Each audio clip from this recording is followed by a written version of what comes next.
I have such sad news to deliver.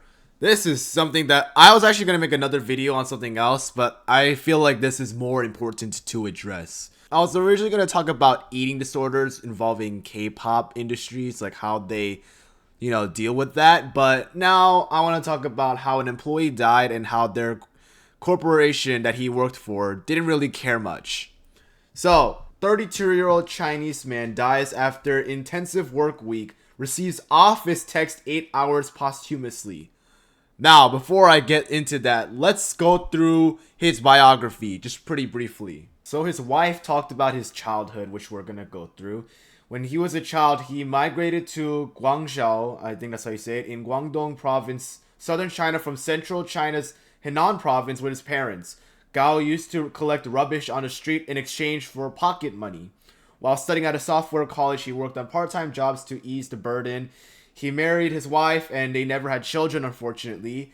And when he was a teenager, he wrote in his diary, "My destiny and difficulties pushed me to grow up. I need to work hard and harder." Something that, I admire his, courage to keep going. And even despite the obstacles, he has to keep going and work hard. But unfortunately, that led to his demise, in which we'll go into that after this when we go through. Now, according to this source, apparently technology companies are known for their harsh work conditions, considering that they work from 9 a.m. to 9 p.m.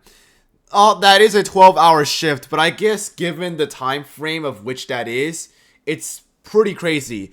And I've never worked in a technological workforce, but I do think 12 hours is still a pretty bad thing. That's like half of your day gone with 8 hours of sleep. So then you have 4 hours left. What are you going to do with those 4 hours? You're going to probably use 2 of those hours to get ready or to get ready to go to bed, with only 2 hours of your own free time. I didn't include the fact that you have to commute to work and commute back home from work. I don't know. I just think 12 hours is just atrocious. 16 hours is also a thing too. 16-hour shifts at my workplace. I don't do those. I just only do 8 hours. That's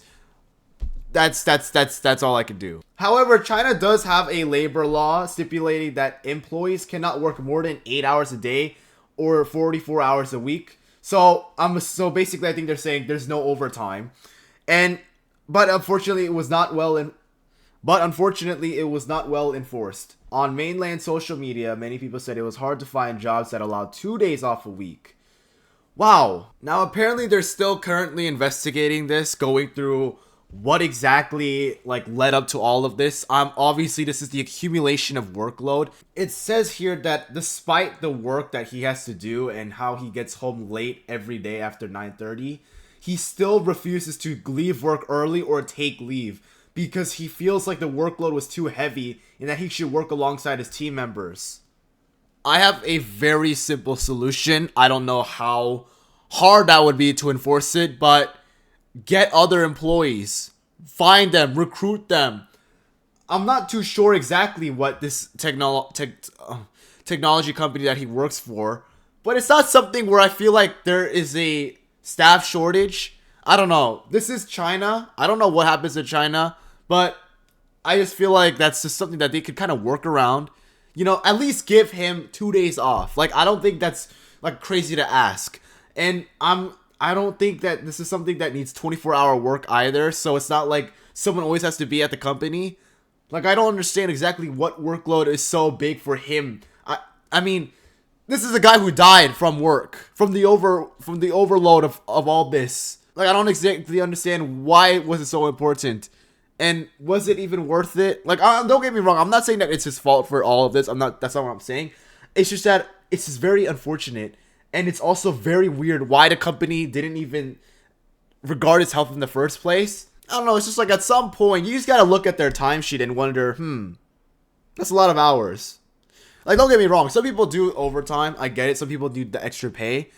I have a coworker who works 24/7. And I don't mean that lightly. She works every night from 10 p.m. to 6 a.m. every day.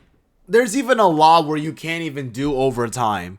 And the fact that it's not being enforced very well is very concerning. I hope that this is something to wake up China's corporate and just really make them think, maybe we should really consider the well-being of our employees. But going further, this is where things, as I mentioned at the very start of the video, that's where things get very crazy.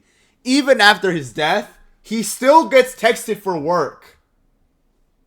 Like, I don't know. I thought if someone dies someone who dies from your workplace, I would assume that they would immediately try and get things in order and ensure that he's no longer in the system. But I don't know. It's just there's some sort of neglect that I feel like is going on here. To be texted 8 hours after you die, I don't know. This is just very, very, very sad. The company just really didn't give a crap about the employee. That's just all I see. This is just some very, very poor use of promoting the well-being of employees and only just neglecting for profit. They didn't give a rip about the employee. They can always find another one. They have that thing, they have that text system or whatever just automated because they just don't care. They don't care about what they gotta say or whatever. They're just like, yeah, just come to work. Even though you're dead, just still come. Just clock in, buddy. You gotta work, buddy. It's very unfortunate. And I don't even know if the guy even gets paid enough. That's my question. I have yet to find how much he gets paid exactly. I'm assuming not a lot. I mean, if this guy has to keep on doing, like he says he has to do it because he wants to relieve some of the burden from his friends, but I'm willing to bet he also needed the extra money too. I'm sure they didn't pay him enough. It's really sad. But that's all I gotta say, really. I really do hope that not just China, any country, freaking America too, I really do hope that they really care about the well-being of their employees. I really do. My well-being is already just kind of looked after by my parents. I'm very grateful. I'm privileged. And where I work, that money is used for whatever the heck I want to do with it. But there are people who actually have to work for themselves and to support their family, like this guy. And it's just really sad. But yeah, that's all I got to say. Make sure to like and subscribe, and I'll see you guys in the next video. Peace.